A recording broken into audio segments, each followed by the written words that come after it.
Yang kedua, ini tolong digarisbawahi ya. Yang pertama, kita memperbanyak istighfar. Yang kedua, orang yang dicintai oleh Allah. Yang kedua adalah orang yang bertakwa. Fa innallaha yuhibbul muttaqin. Bertakwa di sini yaitu menjalankan perintah Allah dan meninggalkan larangan-larangan Allah. Karena dengan bertakwa itu Masya Allah luar biasa. Bertakwa kepada Allah Subhanahu wa ta'ala membutuhkan kekuatan yang luar biasa. Dan kita harus terus belajar supaya kita bisa menjadi hamba-hamba Allah yang bertakwa. Banyak kisah-kisah orang yang dengan ketakwaannya itu menghasilkan sesuatu yang luar biasa, yang itu dicintai oleh Allah. Mubarak yang asalnya budak, kemudian dia jadi seorang penjaga kebun. Waktu itu kebunnya delima. Suatu ketika diminta sama juragannya, Mubarak tolong ambilkan buah delima yang manis. Saya pengen buah delima yang manis di kebun saya, tolong diambilkan. Ibnu Mubarak sedikit bingung, langsung mengambil buah delima itu, kemudian diserahkan itu kepada bosnya, kepada juragannya. Sehingga ketika bosnya itu makan, kecewa dia, marah dia. Ini apa-apaan ini? Kok masam begini? Tadi perintah saya apa? Panggil sini Mubarak, sini. Akhirnya Mubarak dipanggil, menghadap. Gimana ini Mubarak? Kamu kok memberikan saya masam padahal saya menyuruh manis? Mubarak kemudian tertunduk begini. Gimana kamu gak ngerti ya caranya? Memang saya gak ngerti. Benar kamu gak ngerti? Apa kamu gak pernah mengambil? Sekali aja gak pernah? Tidak pernah. Saya engkau tugaskan untuk menjaga kebun, bukan untuk merasakan manisnya buah delima ini. Yang asalnya marah, juragannya ini kemudian semangat, pengen menghargai orang tersebut, kagum dengan orang tersebut. Masya Allah, ini benar-benar orang yang soleh. Langsung kemudian dia berencana untuk menikahkan putrinya yang cantik jelita, yang terkenal dengan kesolehannya, dengan Mubarak. Coba, lelaki Mubarak yang solehnya luar biasa, yang menjaga perutnya dari barang yang haram dan yang syubhat, dinikahkan dengan anaknya yang soleh, maka terlahir seorang Abdullah bin Mubarak, seorang ulama yang terkenal, yang kualitasnya seperti sahabat. Ini berkat ketakwaan. Jadi kalian teman-teman yang menginginkan besok ya keturunan yang solihah, yang soleh, yang berkualitas, menjadi ahli ilmu, mulai sekarang jagalah perutmu dari makanan yang subhat, apalagi yang haram. Harus jaga baik-baik dan memilih istri yang bisa menjaga itu juga. Ya, suatu ketika ini hidup di zaman Umar bin Khattab, ada seorang ibu yang menggoda putrinya. Wahai putriku, ini kan enak ini air susu ini dicampur dengan air yang banyak biar kita mendapatkan keuntungan yang banyak. Biar mendapatkan keuntungan yang banyak. Si anak kecil ini, yang masih kecil ini, kemudian, wahai ibundaku, apakah kamu tidak takut dengan Umar? Hah? Umar? Umar gak tahu. Ini kita di dalam rumah. Umar gak tahu. Ibuku, apakah kamu tidak takut dengan Tuhannya Umar? Kemudian waktu itu berbicara, ternyata Umar sedang mendengarkan itu. Kemudian dia pulang ke rumah, dia panggil anaknya yang bernama Asim, kemudian dinikahkan ini dengan seorang wanita tadi. Dan terlahir namanya Umar bin Abdul Aziz. Masya Allah, ternyata gitu teman-teman. Jadi kalau kita ingin mendapatkan keturunan yang luar biasa, ingin menciptakan rumah tangga yang harmonis, yang itu dalam liputan rahmat Allah, maka tidak boleh tidak, kita harus menjaga perut kita dari barang yang subhat, apalagi yang haram. Teman-teman sekalian yang berbahagia, ini pelajaran penting bagi kita. Jangan sampai kemudian kita gampang-gampangnya ya, apalagi kalau malam-malam, kalau jalan-jalan kemudian ada buah mangga misalkan, kemudian kita ambil itu, kita makan ya, atau ada temannya sedang ngopi, tanpa izin kepada temannya langsung kita seruput kopinya. Ini gimana? Ya kan? Harus kita perhatian itu. Maka ketakwaan di sini penting sekali. Kenapa? Karena pengen kita menjaga diri dari hal-hal yang diharamkan oleh Allah. Ya, teman-teman sekalian yang berbahagia, ini sangat penting sekali. Pelajaran yang sangat berharga buat kita semuanya yang pengen masa depannya bagus. Ya. Teman-teman sekalian yang dirahmati oleh Allah. Kemudian yang ketiga, agar kita dicintai oleh Allah, maka kita harus menjadi hamba Allah yang bersabar. Wallahu yuhibbus sabirin. Kita harus menjadi hamba Allah yang bersabar. Karena sabar itu tidak gampang. Sabar itu Masya Allah butuh perjuangan. Ulama membagi kesabaran ini ada menjadi 3 bagian ya. Sabar dalam melakukan ketaatan. Kalau kita di sini duduk misalkan, duduk di majelis ilmu, butuh kesabaran apa tidak? Butuh. Karena keilmuan itu, ilmu itu tidak akan kita peroleh manakala kita tidak sabar. Catat ini. Yang dulu minggu lalu sudah pernah saya sampaikan. Wasobrun kasobrul jamad. Harus sabar. Harus menyediakan waktu luang. Juga harus juga bondo. Itu biar ilmunya luar biasa. Kita pengen pahala sholat tahajud misalkan, maka juga harus bersabar. Bangun tengah malam, capek-capek, apalagi musim penghujan begini dingin. Ya Allah, kalau tidak karena Engkau ya Allah, mustahil ya Allah saya melakukan ini. Saya lakukan ini dengan sabar karenamu ya Allah. Biar kita mendapatkan cintanya Allah, maka kita harus bersabar. Ini penting saudara-saudara sekalian. Kalau kita ingin berangkat haji, harus sabar. Harus sabar menunggu waktu yang sangat lama. Ya, harus menunggu atau harus mengumpulkan biaya yang tidak sedikit. Dan banyak sekali yang bisa kita lakukan untuk mempersiapkan kita bisa berangkat haji. Ketika puasa, kita harus sabar juga. Kalau kita tidak bisa sabar waktu puasa bagaimana? Ya kan? Baru zuhur, zuhur dia kemudian masuk kamar mandi.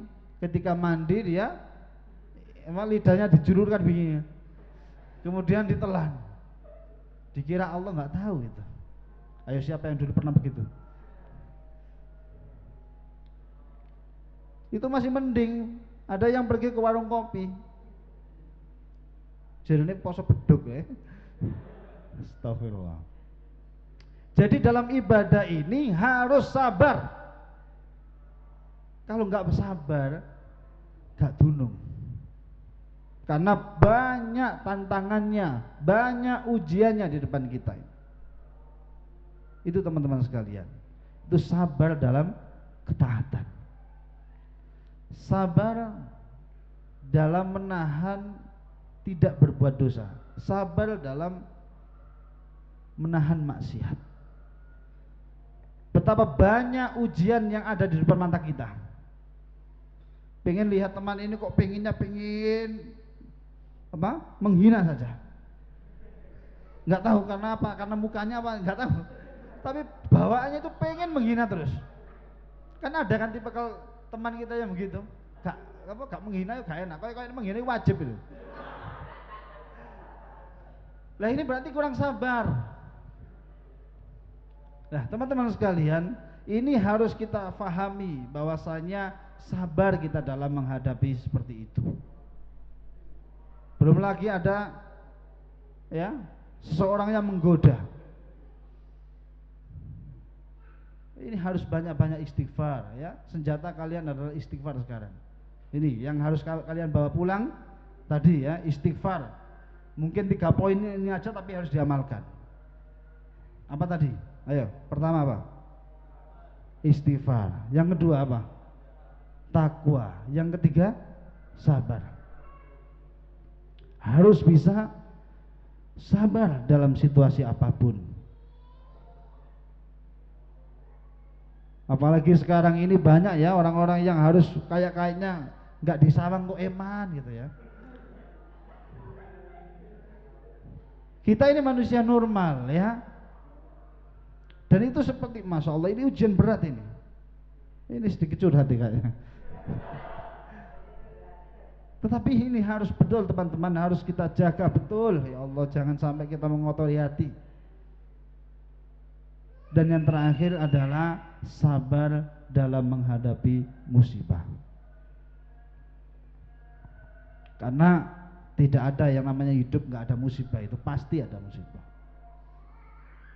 Entah itu kehilangan uang, dipukul teman, ditipu oleh teman kita sendiri, didolimi sama oleh orang lain. Itu kita mustahil bisa menghindari seperti itu. Maka senjata kita harus bersabar. Belum lagi ketika ada keluarga yang meninggal, berbagai macam ujian, maka kita harus bersabar. Jangan sampai kemudian kita marah, kena ujian dikit aja, ya Allah kok hujan, padahal saya lagi jemur baju.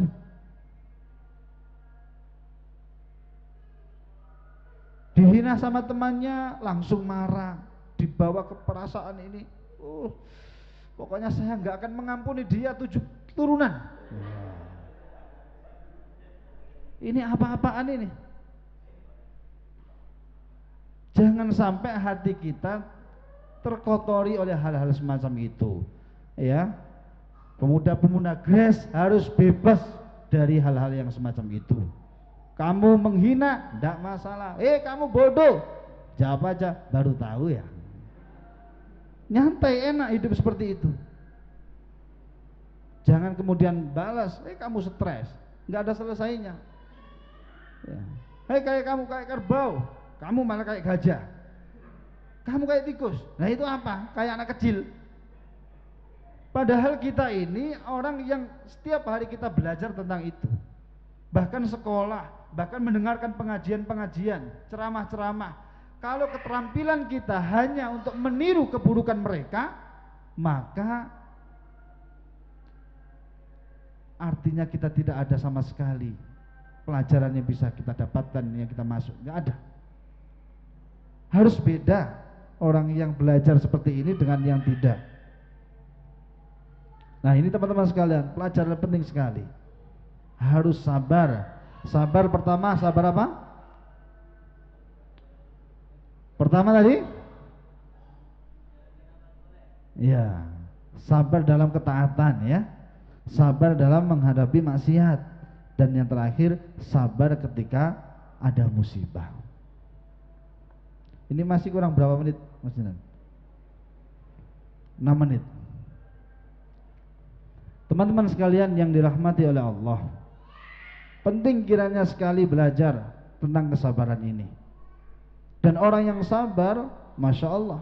Pasti Allah kalau sudah mencintai hambanya, apapun itu dituruti sama Allah. Ya, misalkan sabar ketika dia kehilangan seseorang.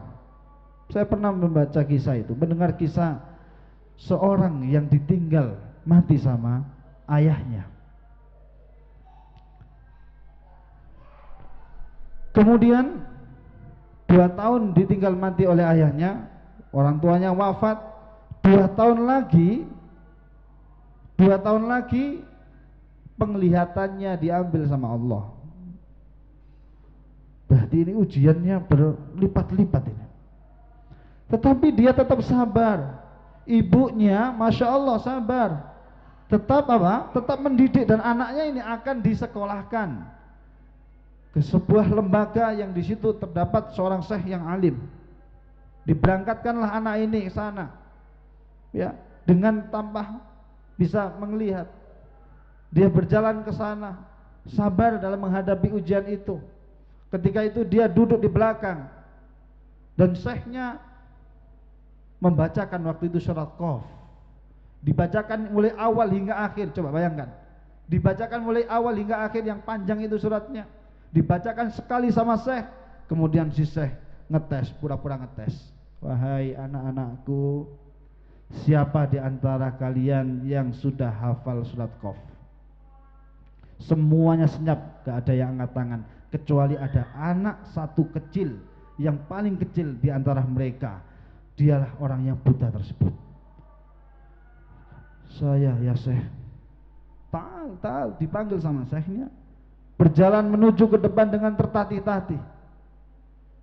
Kemudian niatnya syekh hanya pengen mempersilahkan si anak ini biar gembira, dan si syekh gak yakin. Si syekh ini gak yakin kalau dia bisa hafal. Masa hafal sepanjang itu? Gak mungkin. Tetapi si syekh tetap mempersilahkan, barangkali ada keajaiban.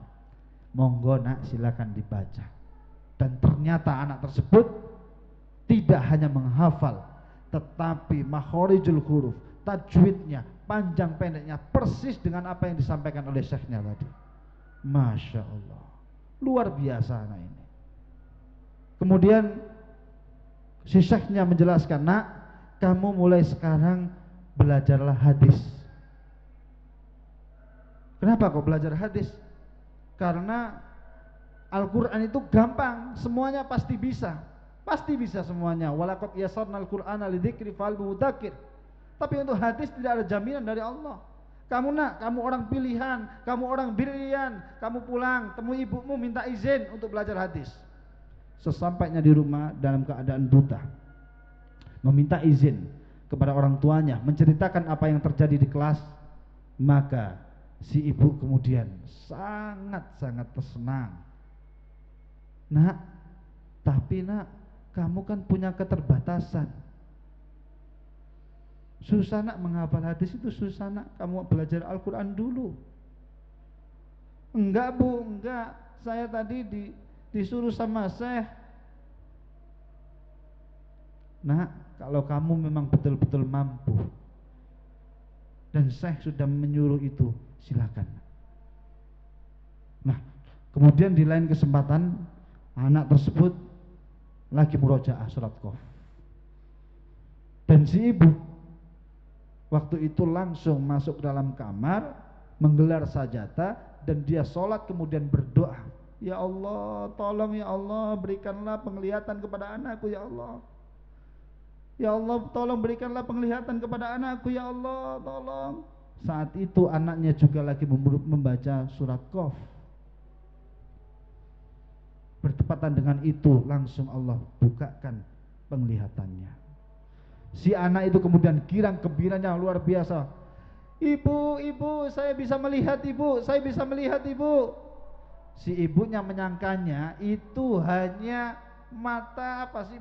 Itu perasaan saja itu. Mungkin mata hati kamu yang menerjemahkan ini. Ada habis begini. Enggak bu, beneran bu, saya bisa melihat dengan mata saya. Ini ada benda ini ada benda ini. Ibu lagi memakai baju ini. Coba. Ibunya kemudian langsung bergembira, menangis, meneteskan air mata. Saking gembiranya melihat anaknya bisa melihat, kemudian dipeluk anak itu. Masya Allah, luar biasa bahagianya orang hidup dalam ketaatan itu. Orang yang sabar dalam menghadapi ujian itu luar biasa. Allah cintai mereka. Coba siapa pemuda ini namanya? Imam Bukhari. Masya Allah. Yang kita kenal ketika kita membaca hadis, hadis riwayat Bukhari. Seperti itu teman-teman sekalian. Kita lanjutkan nanti ya setelah jamaah salat Isya. Kurang lebihnya mohon maaf.